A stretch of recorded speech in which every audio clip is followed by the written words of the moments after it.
Assalamualaikum warahmatullahi wabarakatuh.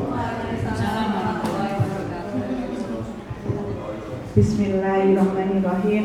Alhamdulillahirabbil alamin wa bihi nasta'in wa ala umuri dunya waddin wa sholatu wassalamu ala asrofil anbiya wa imamil mursalin sayyidina wa maulana Muhammadin amma ba'd. Kepada yang terhormat Bapak Kepala Sekolah atau yang mewakili, kepada yang saya hormati Bapak Ibu Wakil SMA Negeri 1 Bayi Kudus yang saya hormati, kepada yang saya hormati teman-teman atau rekan sejawat SMA Negeri Bayi Kudus yang berbahagia. Pertama-tama mari kita panjatkan puja dan puji syukur dari Allah Subhanahu wa taala yang mana sampai saat ini kita masih diberikan nikmat sehat, nikmat sempat, sehingga kita dapat berkumpul di hari ini dalam acara diseminasi calon guru penggerak angkatan 9. Kedua kalinya salawat serta salam tak lupa kita diberikan kepada junjungan kita Nabi besar Muhammad SAW yang mana kita nantikan syafaatnya di yaumul kiamah nanti.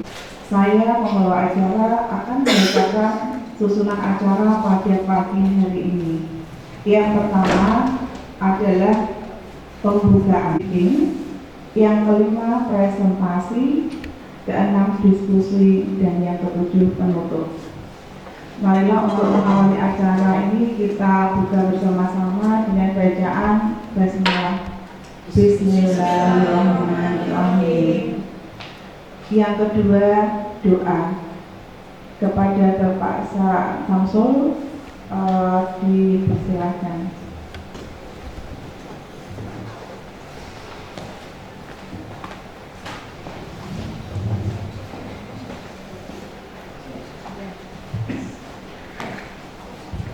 Assalamualaikum warahmatullahi wabarakatuh. Waalaikumsalam warahmatullahi wabarakatuh.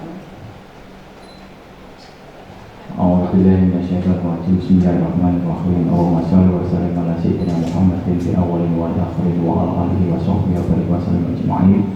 Alhamdulillahi rabbil alamin hamdan na'amin hamdan syakirin hamdan yuwafi ni'amahu wa yukafi'u mazidah. Ya Rabbana lakal hamdu kama yanbaghi li jalali wajhika wa 'azimi sultanik. Allahumma shalli wa sallim ala sayyidina Muhammad wa ala alihi wa sahbihi wa sallam ajma'in. Allahumma ighfir lana dhunubana wa liwalidina warhamhuma kama rabbayana shaghira. Alhamdulillahi rabbil alamin hamdan na'amin hamdan syakirin hamdan yuwafi ni'amahu wa yukafi'u mazidah. Ya Rabbana lakal hamdu kama yanbaghi li jalali wajhika wa 'azimi sultanik. Allahumma shalli wa sallim ala sayyidina Muhammad wa ala alihi wa sahbihi wa sallam ajma'in. Allahumma ighfir lana dhunubana wa taqabbal. Allahumma inni as'aluka ilman nafi'an wa rizqan wasi'an halalan thayyiban bi rahmatika wa arina batila wa rizqna. Ya Allah, ya Rahman, ya Rahim, ya Aziz, Ghaffar, ya Rahman, ya Alim, ya Azim, berikanlah kami. Allahumma inni as'aluka salamata fid wa afiyata fil jasadi wa ziyadatan fil ilmi wa barakatan fil rizqi wa tawbatan qabla al-maut wa maghfiratan ba'da al-maut. Allahumma inni as'aluka ilman nafi'an wa rizqan wasi'an halalan thayyiban bi rahmatika ya arhamar rahimin. Rabbana atina fid dunya hasanatan wa fil akhirati hasanatan wa qina adzabannar.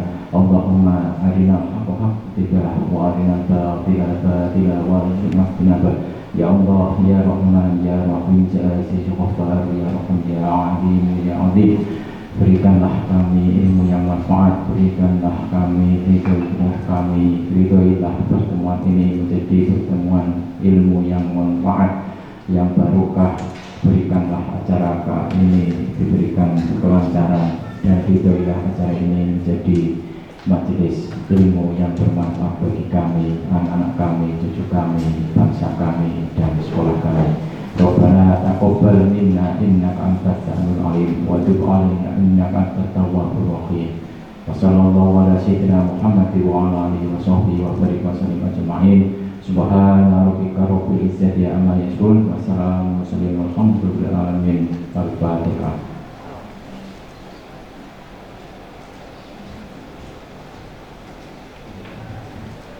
Assalamualaikum warahmatullahi wabarakatuh.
Penyebaran pemahaman dan penerapan pengalaman budaya positif. Ya.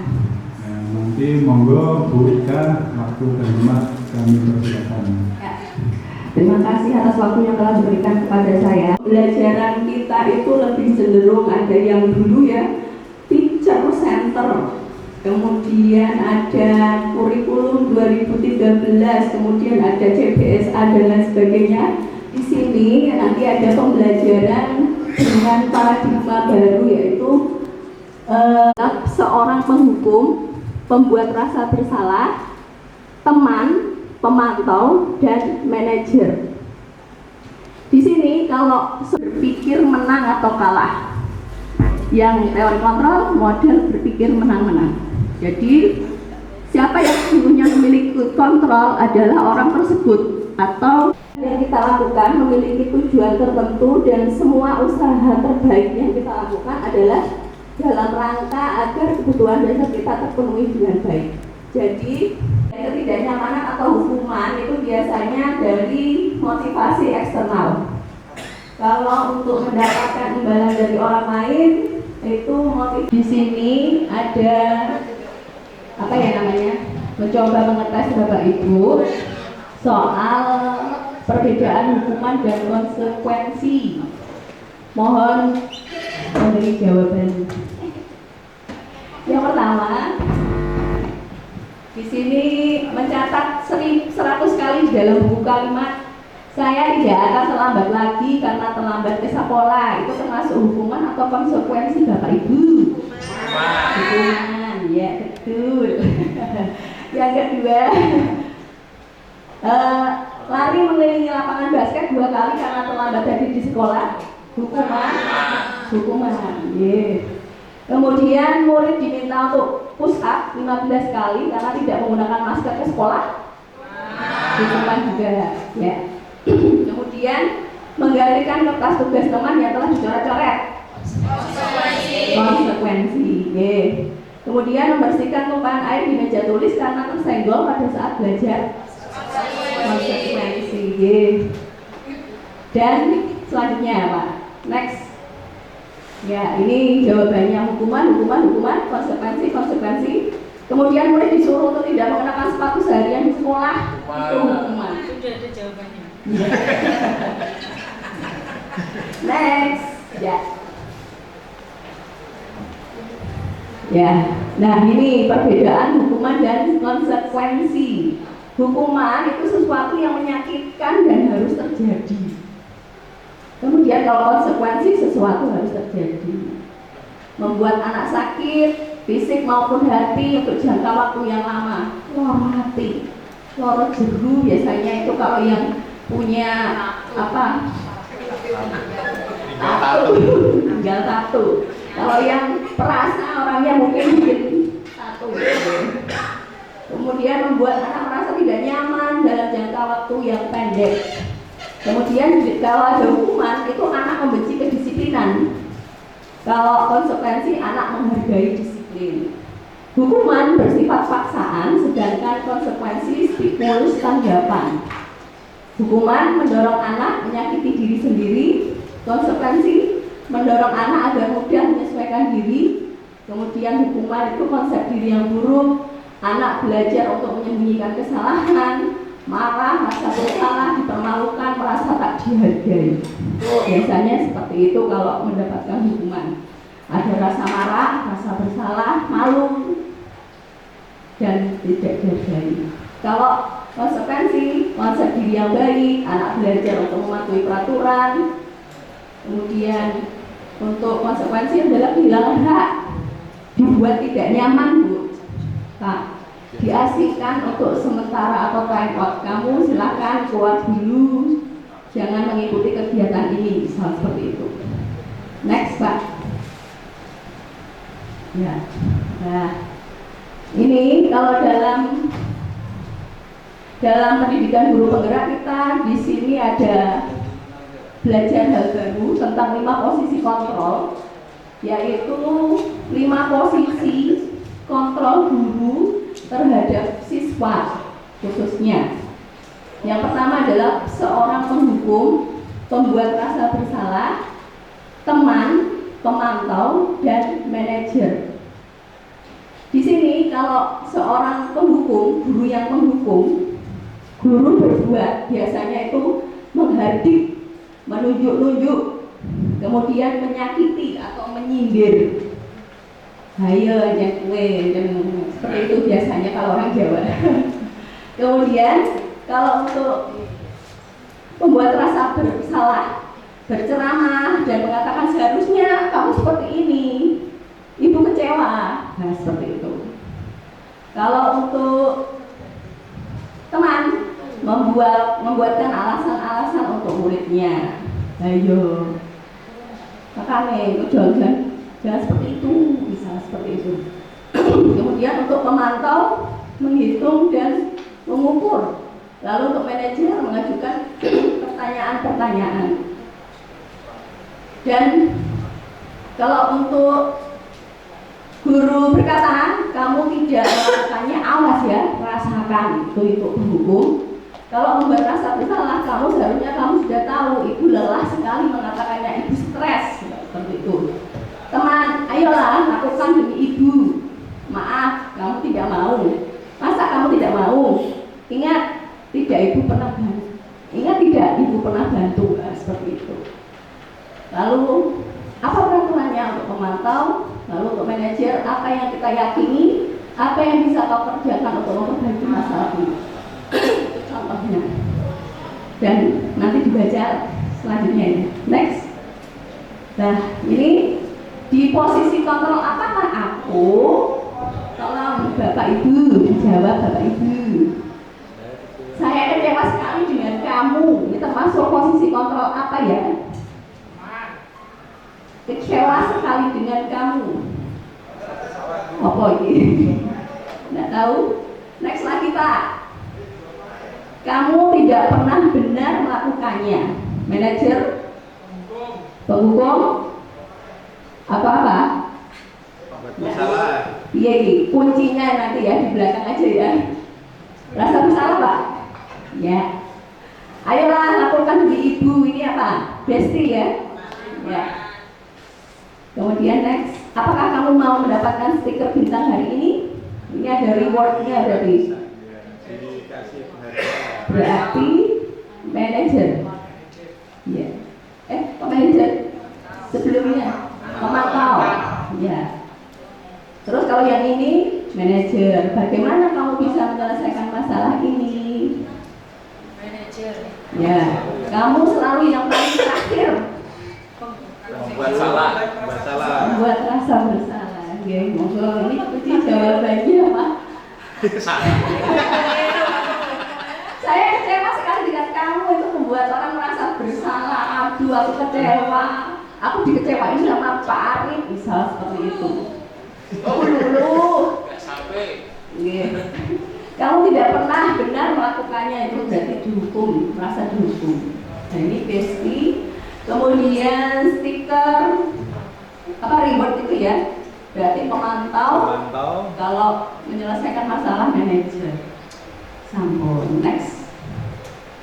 Nah ini yang juga baru untuk beberapa teman soal keyakinan kelas. Kalau biasanya kita dengar itu peraturan kelas, di sini kalau untuk kurikulum merdeka pakai keyakinan kelas, bukan peraturan kelas. Mengapa demikian?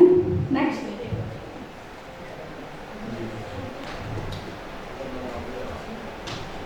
Mengapa tidak peraturan saja? Mengapa harus keyakinan kelas?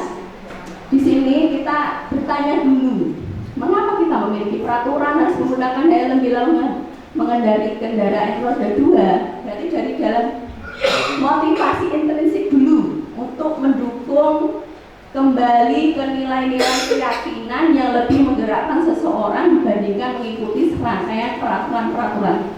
Berarti dari dalam diri dulu Bapak Ibu, tidak berdasarkan paksaan, kemudian berdasarkan motivasi dari luar eksternal. Ya cuma aku belajar ini tidak karena paksaan, tapi dari diri, keyakinan dari diri. Aku nganggo helm ya ben aman, ben ora pas kecelakaan orang bocor istilahnya seperti itu. Kemudian mengapa saya tidak melakukan 3M, menggunakan masker, mencuci tangan dan menjaga jarak? Itu karena memang untuk lebih lepas tidak terkena COVID-19 misal seperti itu. Oke, next. Nah, ini coba Bapak Ibu. Di sini ada peraturan. Peraturan-peraturan biasanya itu bersifat kalimat negatif. Kalau keyakinan kelas itu bersifat kalimat positif. Coba diganti, yang semula kalimat negatif bisa berubah menjadi kalimat positif. Selalu kembalikan buku ke tempatnya. Tempatkan buku pada tempatnya. Hampir sama Pak. Hampir sama. Selalu, gitu. Selalu memaksa gitu ya. Oke, diterima dulu. Kemudian dilarang mengganggu orang lain. Berarti kalau dilarang itu biasanya cenderung negatif, kalimat negatif. Kemudian hadir di sekolah 15 menit sebelum pembelajaran dimulai. Berangkat sekolah tepat waktu. Berangkat sekolah, Pak.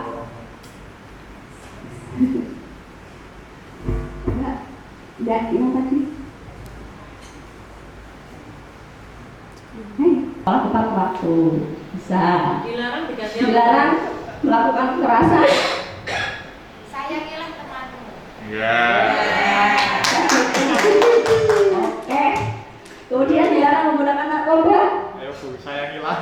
Sayangilah Nyawamu. kesehatan. Ya. Kesehatan lebih mahal. Ya boleh. Kemudian bergantian atau menunggu giliran. Bagianku di antri. Gunakan masker. Jaga kesehatan.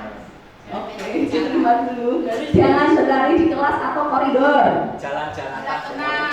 Harap tenang. Oke, kita lihat jawabannya Bapak Ibu. Nah, ini. Kalau untuk keyakinan kelas, selalu kembalikan buku ke tempatnya. Tanggung jawab. cukup begitu saja. Untuk keyakinan kelas cukup satu kalimat yang ringkas. Lalu jawab, gitu saja. Kemudian dilarang mengganggu orang lain itu menghormati orang lain. Hadir di sekolah, menghormati orang lain atau berkomitmen. Kemudian dilarang melakukan kekerasan, keselamatan, menghormati orang lain. Dilarang menggunakan narkoba, jaga kesehatan, dan lain sebagainya, gitu ya. Jadi lebih cenderung satu kalimat ringkas dan positif. Next. Nah, ini juga hal baru dalam PGP, yaitu segitiga restitusi. Apa sih yang dimaksud dengan segitiga restitusi? Segitiga restitusi ini seperti logo tepung.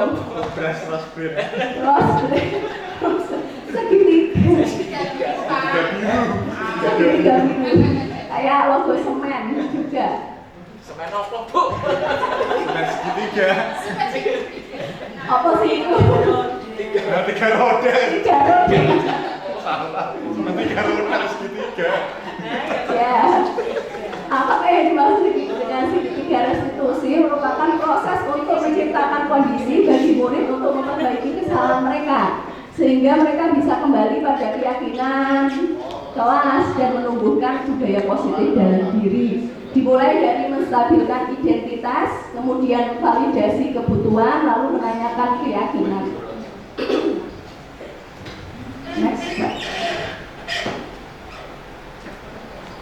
Ya, kalau untuk ini biasanya ada suatu kasus, Bapak Ibu, suatu kasus di mana kita berhadapan dengan siswa yang memiliki masalah, misal seperti itu. Nah, kalau ini pertama-tama yang kita lakukan adalah ketika seorang anak melakukan kesalahan, panggil dia, jangan dia dihakimi di depan orang banyak. Jadi kita lebih private, berdua saja, ngobrol dari hati ke hati. Yang pertama adalah menstabilkan identitas, yaitu untuk membuat anak yang merasa gagal karena berbuat salah menjadi positif terhadap dirinya. Misalnya guru berkata, berbuat salah itu hal yang manusiawi. Tidak ada manusia yang sempurna. Bapak Ibu juga buat salah. Kita pasti bisa menyelesaikan permasalahan ini. Bapak Ibu tidak tertarik untuk mencari tahu siapa yang benar dan lain sebagainya. Next, Pak. Ya, itu berarti menstabilkan. Jangan membuat dia yang paling bersalah, padahal kita juga pernah melakukan kesalahan. Kedua, validasi kebutuhan. Membantu murid mengenali basic need, kebutuhan dasar yang ingin dipenuhinya ketika melakukan kesalahan itu. Tadi ada 5 kebutuhan dasar ya, yang sudah saya tampilkan tadi. Ada kasih sayang dan lain sebagainya. Belum, Pak. Pada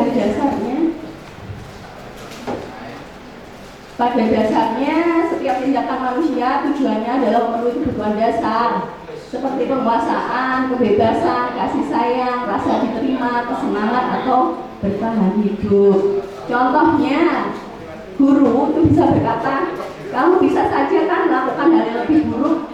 Apa yang penting bagi kamu? Apakah kamu bisa melakukannya dengan lebih baik besok lagi? Nah, seperti itu. Next, form 11. Nah, ini yang terakhir adalah menanyakan keyakinan. Anak melihat kesalahannya dihubungkan dengan norma sosial dan nilai-nilai yang mendasari manusia berinteraksi dengan orang lain. Di sini baru ditanyakan, apa nilai yang kita percaya di kelas atau sekolah kita? Nilai-nilai universal apa yang telah kita sepakati? Jadi harus di kelas itu sudah ada keyakinan ataupun ada kesepakatan. Seperti itu. Ya. Next, terima kasih. Hanya itu saja yang bisa saya sampaikan. Kembali ke moderator.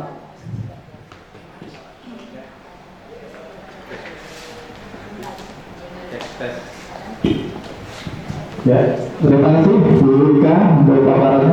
Sekali lagi tepuk tangan untuk Bu Ika Sari Suprapti.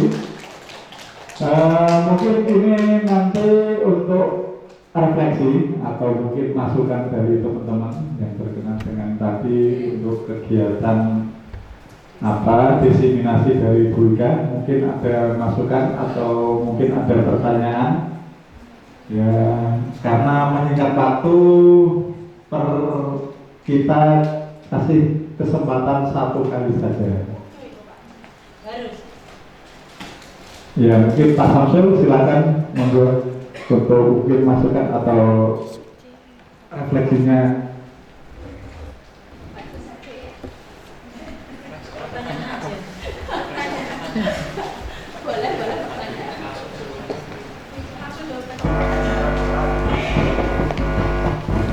Tadi masih ada sedikit ya pertanyaan lah, antara konsekuensi dan hukuman gitu. Konsekuensi dan hukuman. Kira-kira kalau diterapkan di siswa atau murid itu lebih mana antara konsekuensi dan hukuman? soal hukuman dan konsekuensi. Kalau menurut saya ini versi saya ya Pak, entah kalau yang lain, kalau menurut saya dari berbagai tadi ada hukuman, kemudian ada konsekuensi, yang satunya ada restitusi. Dari tiga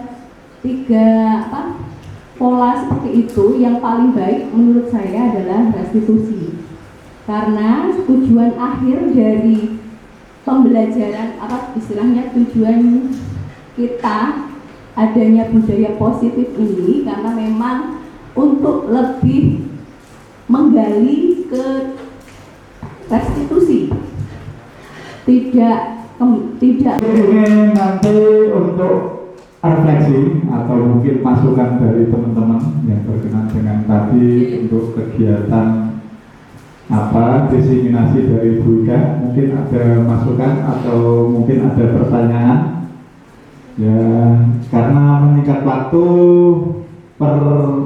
kita kasih kegiatan diseminasi budaya positif, dan ini betul-betul paradigma baru. Tidak semua Bapak Ibu guru dan juga tenaga kependidikan memahami apa itu budaya positif. Ini sifatnya yang pertama adalah memberi masukan ya.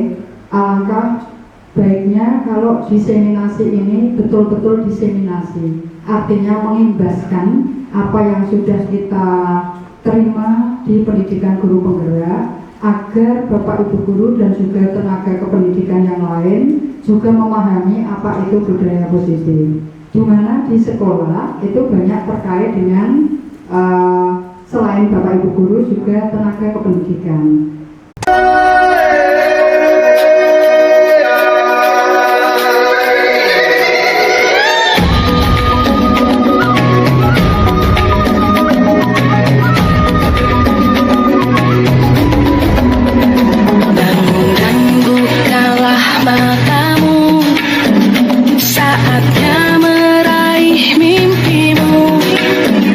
Arahkan pandangan ke depan, Tuhan.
cintamu.